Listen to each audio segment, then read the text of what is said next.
Monsieur le Président, Monsieur le Ministre, Monsieur le Président de la Commission des Affaires étrangères, de la Défense et des Forces armées, Monsieur le rapporteur spécial, Mesdames et Messieurs les rapporteurs pour avis, mes chers collègues. Le réveil européen a été aussi tardif que brutal. Pendant des années, des décennies même, la France était bien seule lorsqu'elle exhortait ses partenaires à bâtir une autonomie stratégique.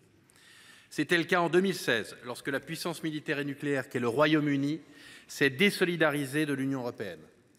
C'est le cas encore lorsque le président Trump marchandait la protection européenne.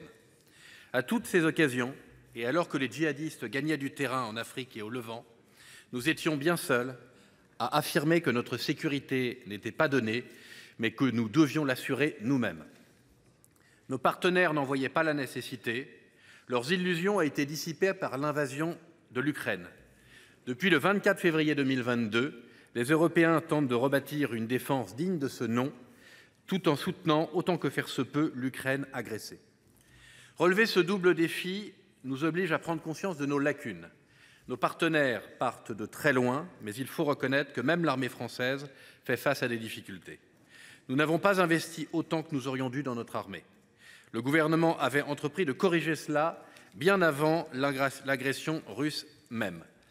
Le fait nouveau du retour à la guerre sur le continent européen imposait néanmoins de réévaluer nos objectifs. La guerre de haute intensité n'a pas les mêmes implications que les conflits asymétriques. Notre modèle d'armée doit évoluer pour nous permettre de faire face aux nouvelles menaces. Plus simple à dire qu'à faire, car cela nécessite une évolution de notre BITD.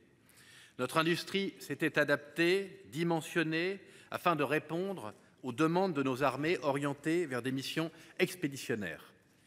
Les très grands volumes de munitions employés et les taux d'attrition élevés, caractéristiques des conflits de haute intensité, imposent un changement d'échelle. Cette année, le budget de la défense approche les 2% de notre PIB. L'effort consenti par l'État est conséquent. De 32 milliards d'euros en 2017, le budget est passé à près de 44 milliards d'euros pour 2023. La progression se poursuit cette année encore, avec plus de 47 milliards d'euros pour 2024 dans la droite ligne des objectifs fixés par la LPM. Nous nous félicitons que les engagements pris devant nous par le gouvernement soient tenus. Les défis qui nous attendent sont gigantesques. Il nous faut tout à la fois moderniser, massifier et soutenir. Moderniser d'abord, car nos infrastructures militaires sont vétustes, au point qu'elles deviennent dangereuses.